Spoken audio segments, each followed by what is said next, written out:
नमस्कार प्रिय लाडक्या मित्रांनो, माझं नाव प्रियंका आहे. आज हा अनुभव मी काही महिन्यांपूर्वी आलेला तो मी तुम्हाला सांगणार आहे.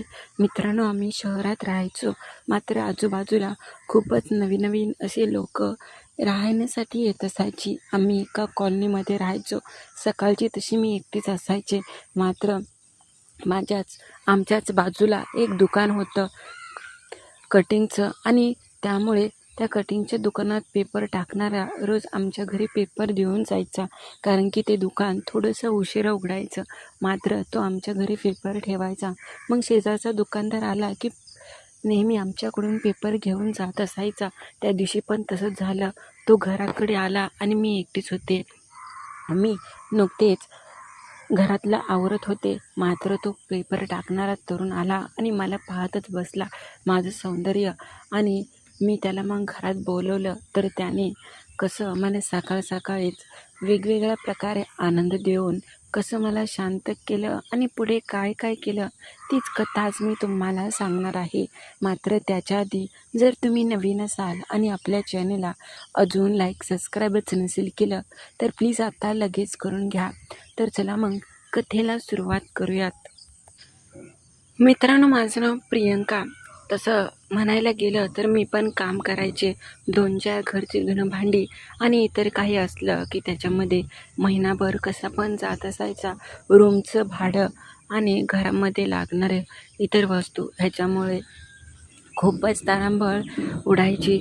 आणि सांगायचं झालं तर आम्ही जिथे राहत होतो तिथे बाजूलाच आमच्या एक दुकान होतं, त्यामुळे सकाळचे पेपर वगैरे वाचणारे लोक नेहमी तिकडे येत असायचे. माझ्या बाबतीत सांगायचं तर मी स्वतःला व्यवस्थित ठेवलं आहे. दिसायला पण अगदीच मी देखणी आणि सुंदर आहे. अगदी सहज कोणी एकदा जरी मला पाहिलं तरी लगेच माझ्या प्रेमात पडेल अशीच मी जराशी काही दिसते. त्यावेळेस सकाळची घाई उठायची आणि स्वयंपाक वगैरे हे करायला लागायचं. रोज पेपर टाकणारा एक व्यक्ती यायचा, मात्र त्या दिवशी नवीन कोणीतरी वेगळाच आला होता. दिसायला तसा एवढा काही देखणा नव्हता. सावळा जरी असला तरी स्वतः अगदी शरीर काठीने धिप्पाड आणि अगदीच निराळा, जणू काही तो नियमितपणे व्यायाम वगैरे करत असेल असाच दिसायचा. तसा तो येताना चालतच आला होता, मात्र त्याने गाडी कुठेतरी लावली होती. त्याने आवाज दिला आणि बरोबर मी घरामध्ये होते त्यावेळेस तो म्हटला की ह्यांचा पेपर तुमच्या इथे. मी म्हटलं हां. तो मला पाहतच होता. माझं ते सौंदर्य, माझे ओले चिंब झालेले केस मी झाडतच बाहेर आले आणि त्याने मला पाहून घेतलं. मग तो तिथून जात नसायचा. त्यावेळेस मी म्हटलं का हो, काही काम आहे का? तो म्हटला नाही आणि जाताना अगदीच हसला मिश्किलपणे. मी म्हटलं आता ही काय पद्धत आहे?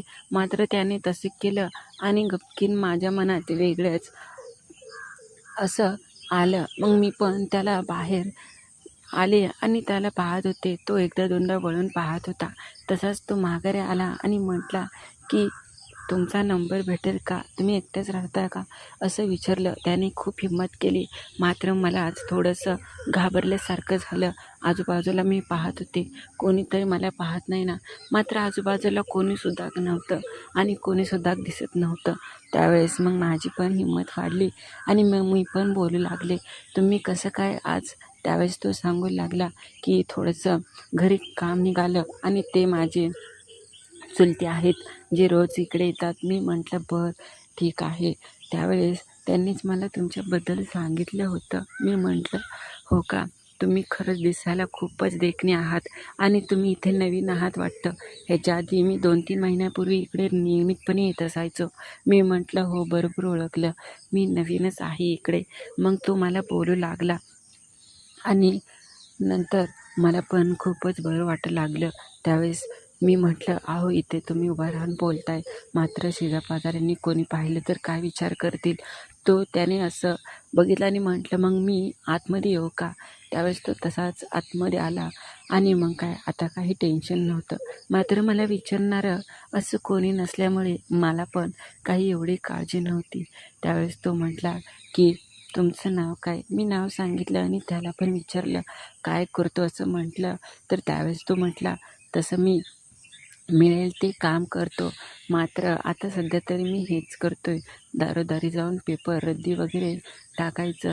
त्यावेळेस मी त्याला बोलू लागले आणि तो मग मला म्हटला की तुम्ही राव खरंच खूप सुंदर आहे, असं वाटतं की तुम्हाला पाहतच आणि इथेच खूप वेळ बोलत थांबावं. मी म्हटलं हो का? तो म्हटला खरंच तुमचा नंबर भेटेल का? मी म्हटलं की हां. मी नंबर दिला आणि मी बोलत थांबले होते.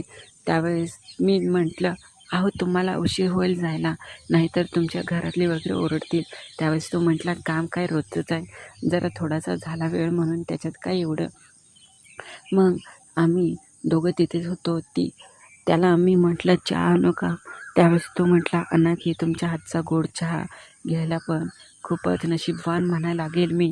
मी लाजले, चहा दिला आणि तो बाजूच्याच असलेल्या पलंगावर बसला होता. आम्ही थोडा वेळ बोललो आणि त्याने त्याचा हात माझ्या हातावर ठेवला. हळूहळू तो दाव लागला ना कमाल.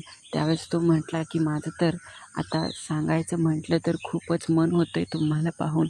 तुमच्या मनात काय आहे हे तर मला नाही माहीत, मात्र माझ्या मनातलं तुम्हाला आज मी बोलूनच लावणार आहे की पुन्हा अशी वेळ येणार नाही आणि सकाळ सकाळ तुम्हाला पण बघा कसलं बरं वाटेल.